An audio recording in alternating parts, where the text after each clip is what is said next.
The National Tax Conference 2023. Ladies and gentlemen, please welcome Yang Amat Berhormat Datuk Seri Anwar bin Ibrahim. Assalamualaikum warahmatullahi wabarakatuh dan salam sejahtera. Alhamdulillah nahmaduhu wa nusalli ala rasulil karim.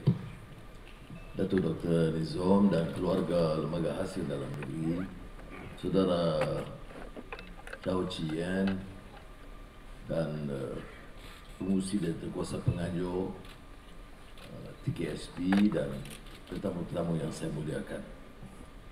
Saya ucap tahniah kepada Ketua menganjurkan National Tax Conference ini.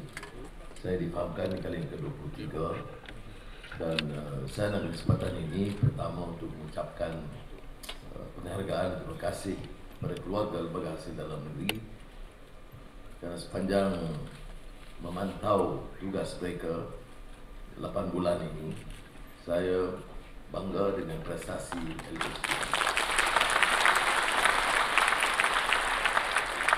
Walaupun disinggung oleh Datuk Dr. Nizam bahawa harus ada pendekatan yang lebih menghibah di kalangan syarikat yang harus membayar cukai dan keluarga lembaga hasil, tapi saya faham bahawa selalunya LHDN ini satu badan yang tidak popular sangat. Kutip cukai macam mana jadi popular? Sebab itu saya tidak mahu kutip cukai. Saya suruh LHDN dan custom kutip cukai. Tapi saya tegaskan bahawa memang ada peningkatan yang membanggakan kerana tahap kecekapan dan kesediaan untuk mencari jalan baru. Dan ini penting. Kita bicara tentang reform, kita bicara tentang ekonomi madani, kita bicara tentang keperluan melakukan anjakan untuk memperbaiki prestasi kita. Dan untuk itu, sidang-sidang seperti ini mengenai kaedah percukaian yang lebih canggih, yang lebih terus, yang terikat juga dengan isu tata kelola yang baik dan mengelak sebarang salah laku dan ketirisan. Dan ini menjadi pendekatan utama. Ladies and gentlemen, I've alluded to earlier the need to undertake major changes to ensure that our performance is drastically improved.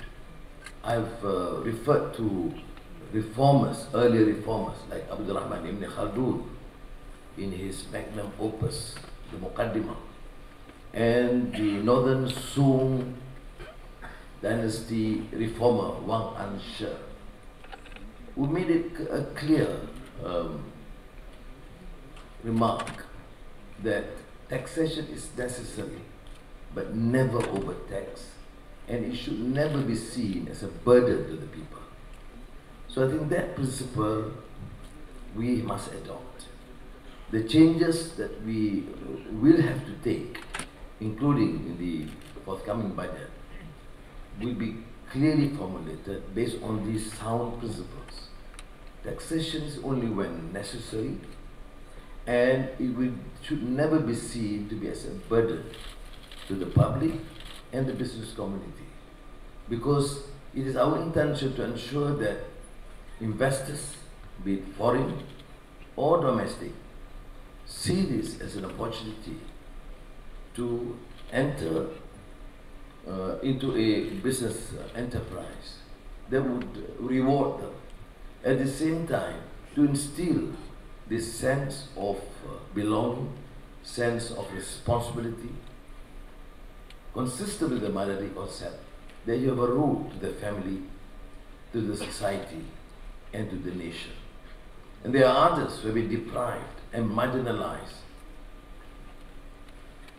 which have not had this opportunity to be able to compete or even survive as a nation.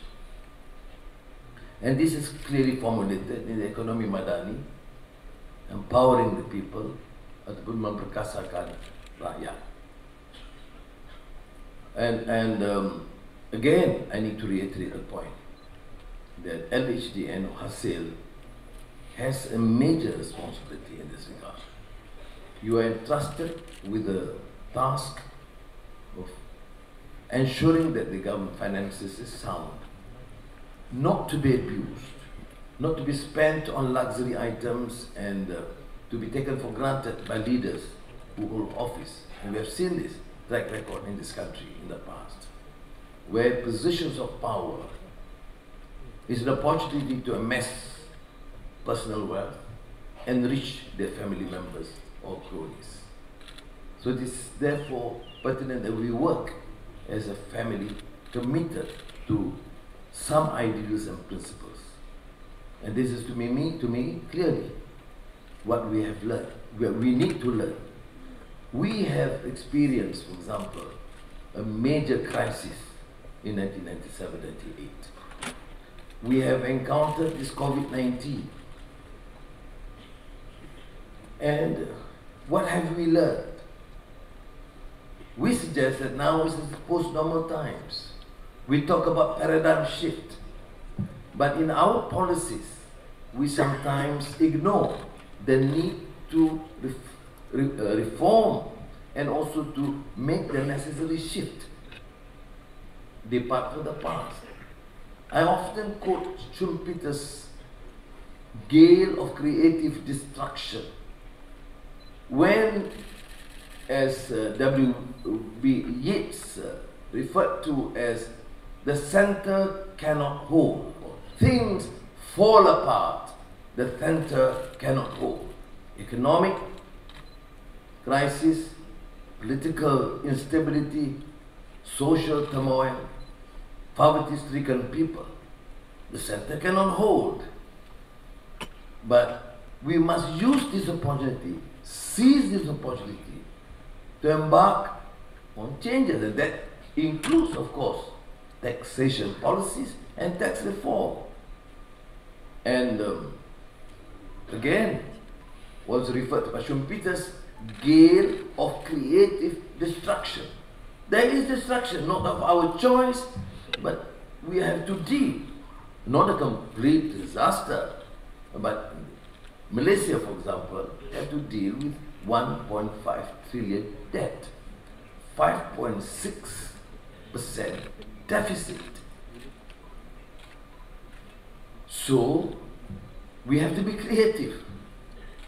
And in the modern economy, the thrust is, of course, to elevate the dignity and status of our nation, restructure the economy, to make Malaysia a leader in Asian countries and Asian economies, and two, to ensure that the enlarged wealth is then benefited equitably by the rakyat. It's not an impossible task. We achieved somewhat better performance in the 90s. We have slided downwards. In the last 20 years, we have not actually recovered. But with the comprehensive and meticulous plan to address these challenges, long-term issues relating to competitiveness, to ensure that Malaysia become an attractive destination for foreign investments and encourage domestic investments. Two, current issues that must be addressed. Rising living costs of the people. Of course, not only in the last 8 months, but earlier, there have been some initiatives, but this administration has given a lot of attention, first, to ensure that we have good governance. We must rid this country of endemic corruption. We can collect the Dr. Nizam as much as possible, but if the governance issue is not resolved, too many leakages. You spend 22 billion ringgit to have the rakyat, and we have leakages all around. 5-6 billion.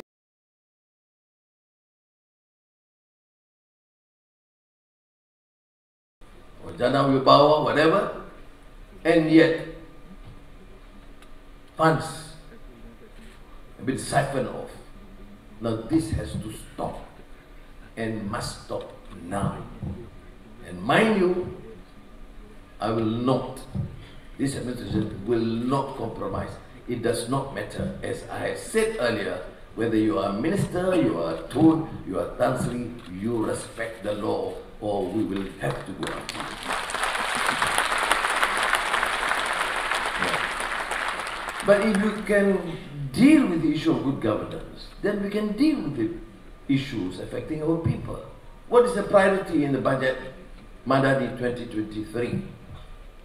Is to make sure that our schools are respectable, that our children can go and use the lavatory, which has been a problem. Probably some of you may not encounter that, but your family members in the villages, in the areas, the schools, mainly attended by the urban poor, has encountered this problem. I visited 20, 30 districts in the last 8 months.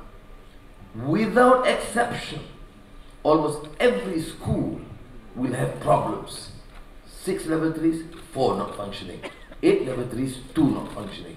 I was somewhere in Dumut, Terengganu, and because helicopter landed in the school compound, of course the principal was there, the lady principal.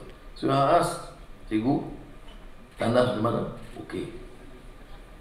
Semua okey? Tidak. Berapa rosak? 4. Berapa beli guna? 4. So it is therefore our duty. You have done a wonderful job. Thank you for collecting that. But we have to make sure that this is spent wisely, without leakages.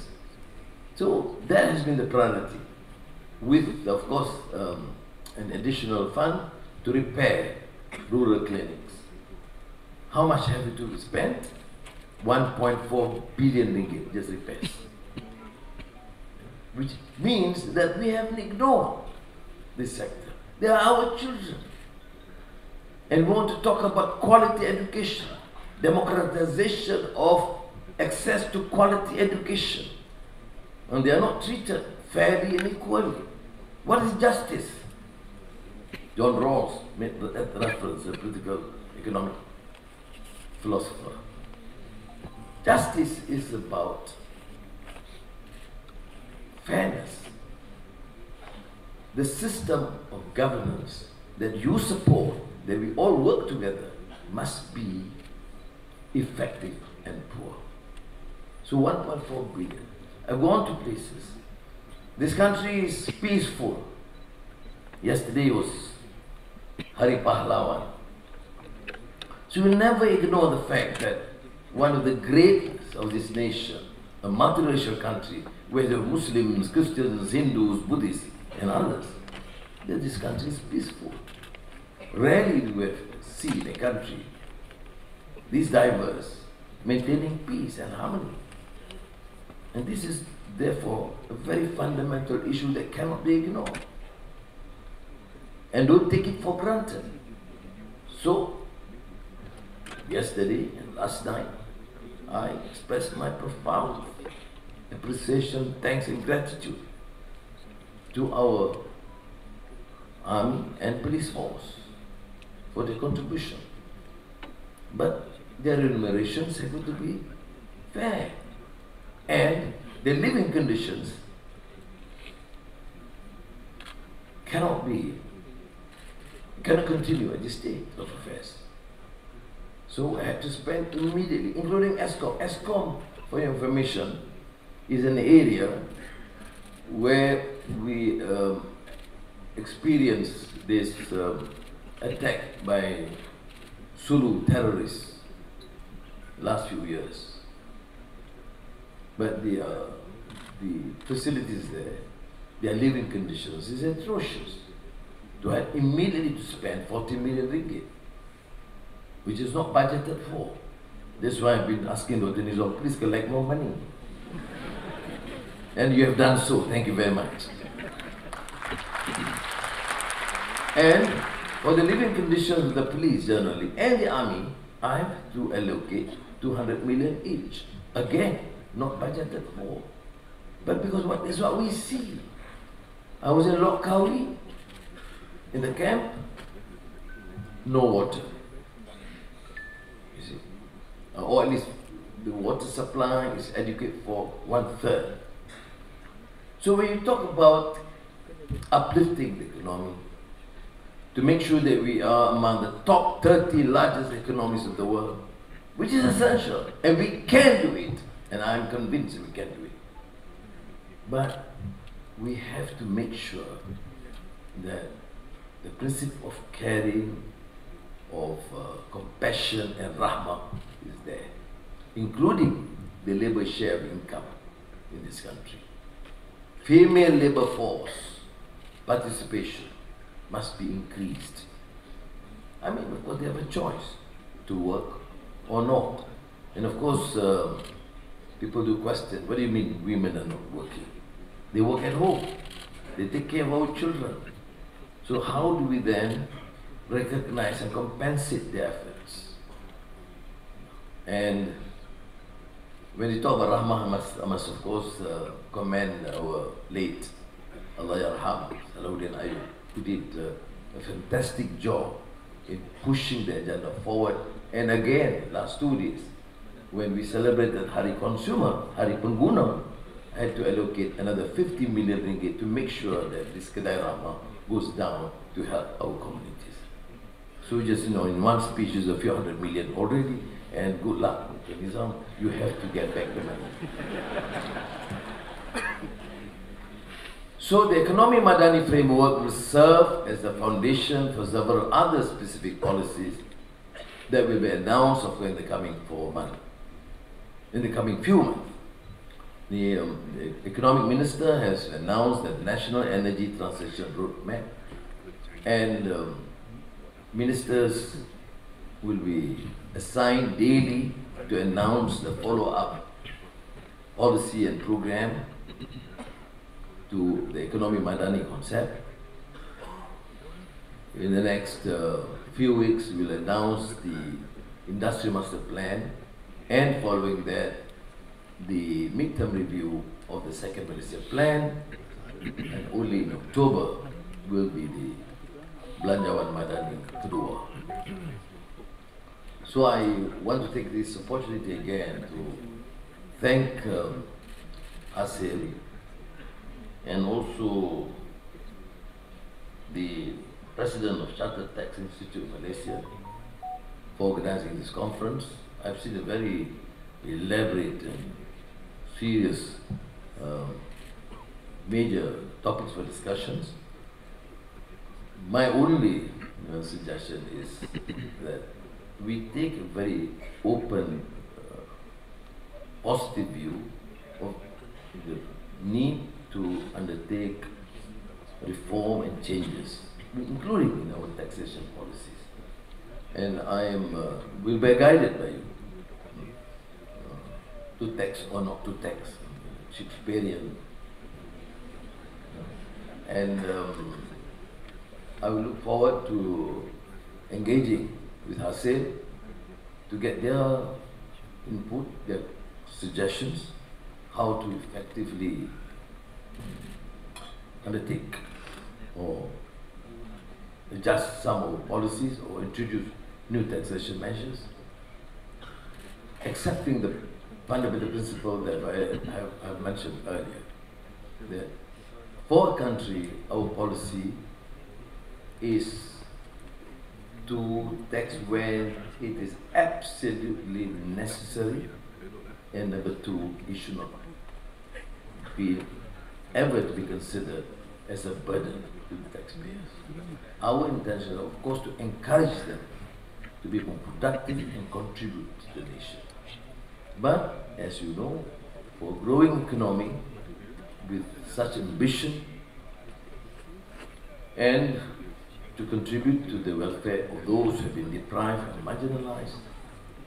The taxation, the tax institutions and agencies must be very efficient, very clean, and very effective. Sekali lagi saya ucap terima kasih. Wassalamualaikum warahmatullahi wabarakatuh. Thank you, Yang Berhormat Datuk Seri Anwar bin Ibrahim. It is our pleasure to invite our guest of honor to the launchpad area for the opening gimmick. We would like to invite the rest of the guests on stage to accompany our guest of honor at the launchpad. We now invite our guest of honor to place the right palm on the launchpad on my count of 3.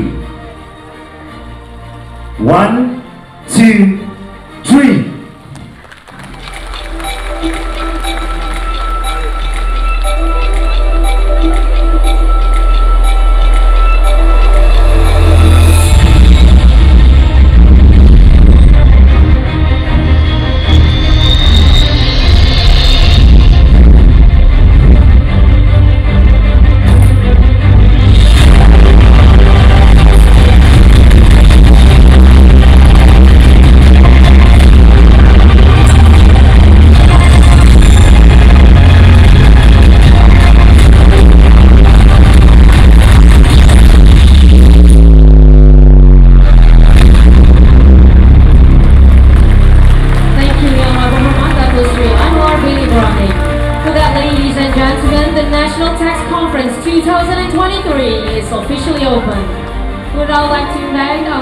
Of honor for a group photo together with the conference participants.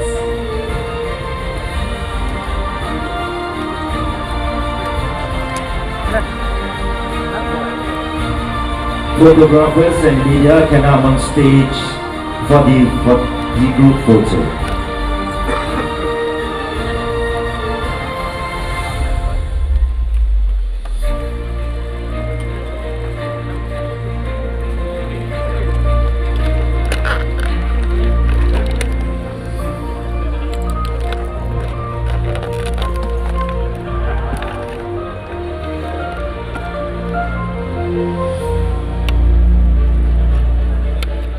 Ladies and gentlemen, that concludes the officiating ceremony of the National Tax Conference 2023.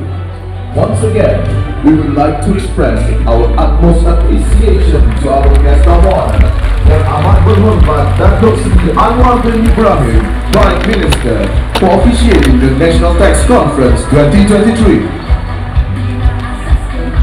The conference will resume in 15 minutes after the morning break at 10:15 a.m. with the topic of discussion on achieving economic sustainability. I would now like to invite Yang Berbahagia Datuk Dr. Muhammad Nizam bin Seri, Mr. Chow Chi Yen, Yang Berbahagia Datuk Zamzuli bin Abdul Aziz, and Mr. Hisham bin Rusli to accompany Yang Amat Berhormat Datuk Seri Anwar bin Ibrahim for refreshments. Thank you.